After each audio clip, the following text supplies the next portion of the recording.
Turning overseas now, CTV News has confirmed that more than 400 Canadians will be able to leave Gaza as early as tomorrow. The Global Affairs email obtained by CTV says that Canadian citizens, permanent residents, and eligible family members will be able to leave Gaza through the Rafah border. Now, the email also mentions that Canada does not determine who will be ultimately permitted to enter Egypt at the border crossing, but that if they are permitted, they would be allowed to stay in Egypt for a maximum of 3 days. The agency is asking Canadians to be ready to leave when they get direct word from Canadian officials. Now, speaking in Washington yesterday afternoon, Prime Minister Justin Trudeau repeated his call for humanitarian pause to fighting in Gaza and the West Bank. He talked about efforts to get Canadians out of Gaza. On the issue of Canadians and their families in Gaza, we are encouraged by the assurances that Minister Joly received from Israel and from Egypt that Canadians and their families will be able to leave Gaza in the coming days. We will not stop until all Canadians are brought out to safety. Israeli Defense Forces have released footage showing tanks and soldiers operating in the northern Gaza Strip. IDF says during fighting on Friday, troops engaged with 15 Hamas terrorists in the northern Gaza Strip, killing several of them. The Israeli military says it also targeted several Hamas outposts with tank fire and discovered tunnel shafts that were being used, in their opinion, for terror purposes. Now, Israeli forces have also hit an ambulance outside of the Al-Shifa hospital in Gaza.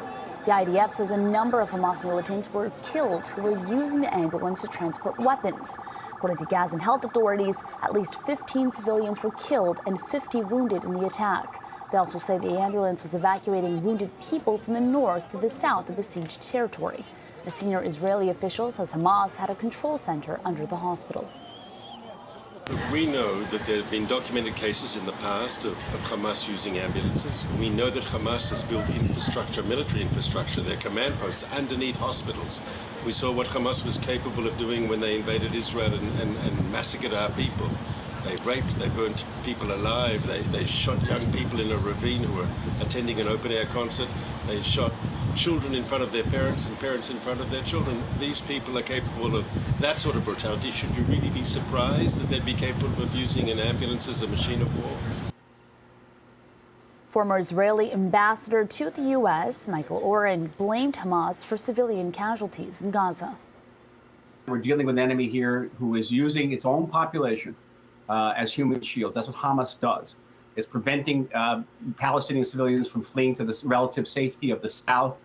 It is particularly concentrating them around their headquarters, which are located under hospitals and under schools. So in order to get at those headquarters, Israel will have no choice but to destroy those buildings and hope the Palestinian civilians will get out.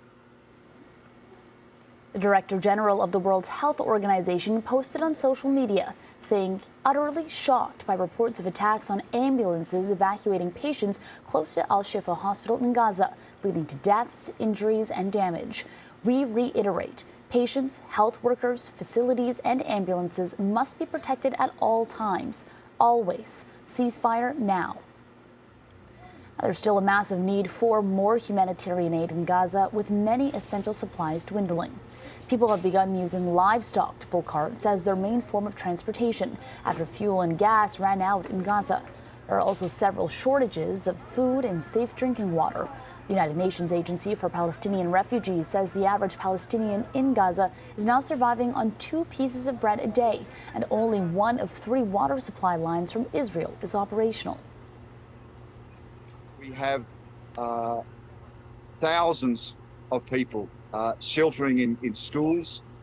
We had planned that we could cope with about 1,500 people sheltering in one of our schools. We now have over 4,000 people on average in the 147 schools which are now operating as shelters. Conditions there are becoming desperate, particularly in terms of sanitation and access to basic services.